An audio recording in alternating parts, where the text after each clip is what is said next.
Nous allons à présent retrouver nos humoristes. Eux, comme ils l'ont dit, ils sont là pour vous faire rire sérieusement. Ils ont demandé même à ce que vous alliez chercher vos mouchoirs. Ou bien si vous n'avez pas de mouchoirs, d'aller chercher carrément votre paille si vous êtes encore à la maison. En tout cas, ils sont sur ce plateau. On dirait qu'ils sont des médecins, oui. Mais des médecins qui vont au bloc sans blouse. À notre grande surprise, on n'a rien compris. Ici, c'est Amour. Oui, Amour Ayou. Et de l'autre côté, Samuel Sabin. Oui. Voilà. Merci d'être là. Merci. Oui. Tout à l'heure, en rentrant dans le studio, j'ai été étonné de vous voir porter cette veste. Parce que j'ai perdu la même veste il y a 2 semaines. Et je suis choqué. Vous savez, Bon, si vous voulez que je vous donne ma veste, vous faites la demande en direct. Et puis, je prends tout le monde à témoin. À la fin de l'émission, je vous la donne. Bon, si vous insistez, je ne peux pas refuser. Non, comme vous le savez, moi, avant de venir ici, j'étais sur les nerfs. Vous étiez sur les nerfs? Ouais, vraiment, j'étais en colère puisqu'il y a quelqu'un qui me doit 35 francs. Il a de cela 3 ans. 35 francs? Ouais, bon. Mais quand je vous ai vu, vraiment, ça a dilué, votre habillement a dilué un peu le degré de ma colère parce que ça présente un aspect thérapeutique. Donc, oui, c'est vrai en plus. Hein. Il a raison parce que vous êtes bien habillé. Je vois une plume à votre poitrine. C'est la plume de quel oiseau déjà?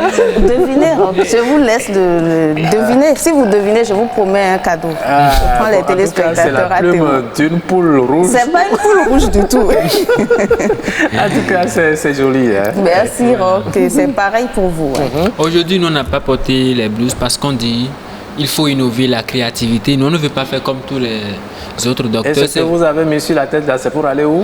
Non, comme on l'avait dit l'autre fois, c'est les casques de protection. De sécurité. De sécurité, voilà. Casque de protection, de sécurité. De sécurité, parce que donc, nous sommes vous des êtes sûr docteurs. que si vous tombez, vous n'aurez rien à la tête? Ça, je ne saurais le dire. Parce que nous, on travaille au laboratoire. Vous voyez, bon, étant donné que nous sommes des docteurs, moi, j'ai effectué des recherches. Ou bien ce sont des casques pour la tête. Bon, pour contre Covid. Après, on va en parler. Moi, la semaine dernière, j'ai mené mes recherches sur la galère. J'ai enfin compris que vraiment la galère n'est pas une bonne chose. Depuis quand la galère m'a appris, même les rats qui se promènent dans ma chambre, mon fils aussi, je ne les vois plus. Ces rats sont devenus aussi rares, on ne les voit plus. Oui, parce que vous les avez mangés en temps. Bon, même pas. Vous voyez aussi, il y a plusieurs types de galères. Il y a la galère des étudiants, la galère des mécaniciens, la galère des journalistes. Attention. Non, c'est la galère des journalistes qui m'intéresse. Hein. Vous allez nous expliquer. Non, vous savez, nous on est là juste pour expliquer les trucs quoi.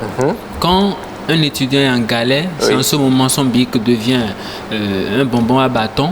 En salle, vous allez voir en plein coup, ils sont en train de sucer son bic. Ça, c'est la galère. Ça. Les étudiantes aussi, l'heure de la pause à 10h où tout le monde est à la pause, vous allez voir ça. En ce moment, les étudiantes deviennent des lectrices.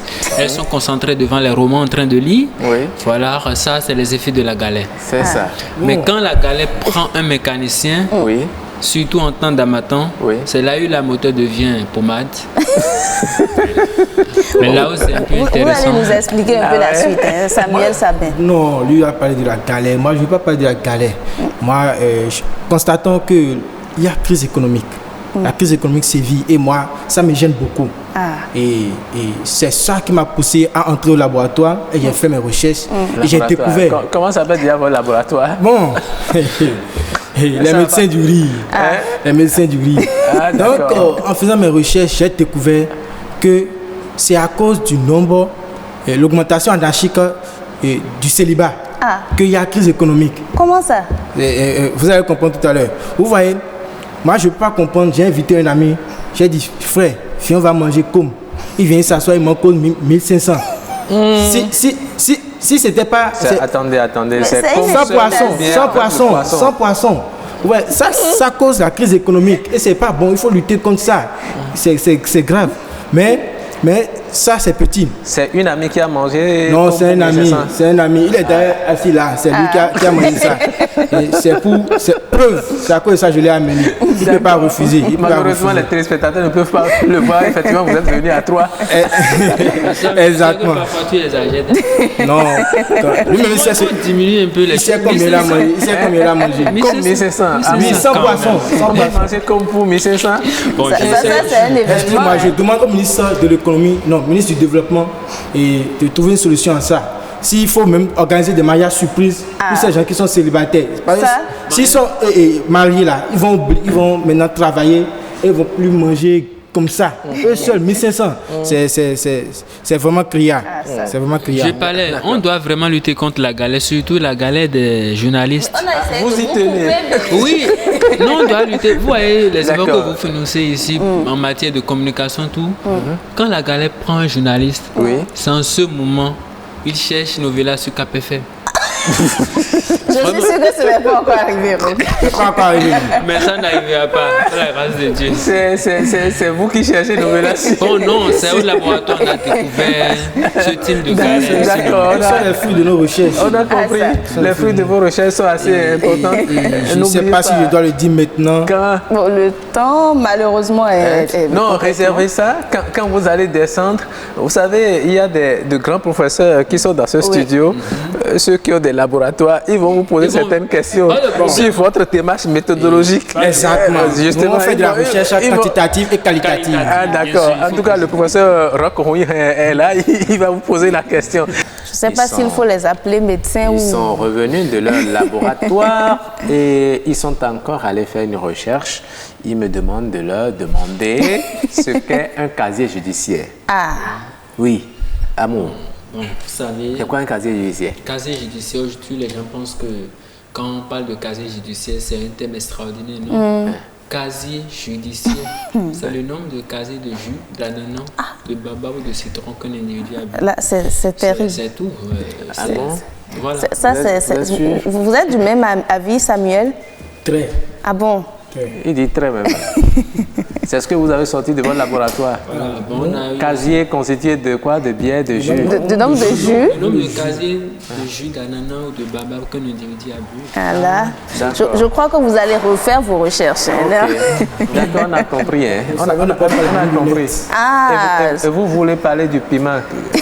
Vous voulez faire la différence entre piment pimenté et piment non pimenté. Oui, au Bénin, j'ai constaté qu'il existe particulièrement deux types de piments. Le piment pimenté et le piment non pimenté. Un piment est pimenté lorsque, à la fin de la plantation, le cultivateur a été énervé par sa femme. ah, C'est-à-dire qu'il n'a pas été bien servi au niveau du ventre et du bas-ventre. Le lendemain, lorsqu'il ira semer le piment, il sera en colère et le piment sera pimenté. Ah, Mais ça? de l'autre côté, le piment non pimenté, bon, si à la veille il est en joie, tout s'est bien passé, il vient, il plante ça et c'est fini. C'est ça, ça, vraiment, vos résultats là, Roch. Tu veux nous parler de la femme, non? Oui, voilà, toujours nos recherches nous ont amenés à comprendre que les femmes de taille courte sont des ressources pour les hommes. N'est-ce pas? Oui, les femmes Parce que je ne suis pas très élancée. Hein. Ouais, si vous insistez. Les femmes de taille courte, moi je préfère les femmes de taille courte. Ouais. Là, quand vous avez voyage à effectuer, tu prends seulement un billet d'avion, tu la mets dans ta valise et puis vous dépassez simplement. Non, c'est méchant, c'est méchant. Non, c'est pas méchant, c'est un atout pour nous. Hein. C'est méchant, elle n'est pas un bagage. Oui, c'est vrai. Bon, vous comprenez, c'est de l'humour, hein. Voilà. Oui, je disais, pour finir. Très rapidement. Avec le chômage, j'ai constaté que le gouvernement a dit de faire l'entrepreneuriat. Vous êtes toujours au chômage, non? Non. Bon, moi j'ai déjà quitté le chômage parce que je travaille déjà. D'accord. Je suis lancé dans l'entrepreneuriat et depuis qu'on a dit parler d'entrepreneuriat, on a constaté qu'il y a beaucoup de coachs de développement, coach de sous-développement, les techniques du lion, techniques et de l'aigle. Moi je suis venu avec les 35 techniques du CAFA. Pour être riche. Pour être riche. Ceux qui veulent ça, ne qu'à m'attendre à la fin. Après l'émission. Et je vais donner ça. Merci beaucoup. 35 techniques du cafard pour être riche. Je ne suis pas très tentée. Déjà que le cafard ne fait rien de bon. Merci, hein, Sabin. Merci également à toi, Amour.